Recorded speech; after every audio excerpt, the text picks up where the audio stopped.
Welcome to How Logical, the world of tutorials where complexity meets technique. You're watching Telegram series part 2. In this video, I'm going to show you whether it is possible to register your Telegram X account with your email address or not.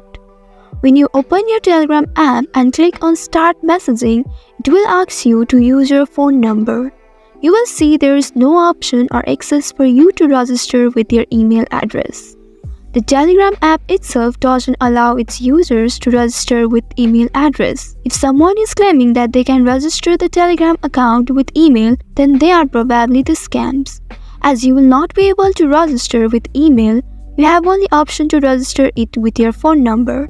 Once you enter your phone number, a verification code will be sent to your phone number, and you will be able to register or create it. That's all for today's video. Thanks for watching till the end.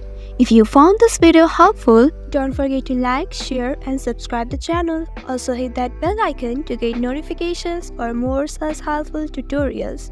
See you in next video. Stay connected.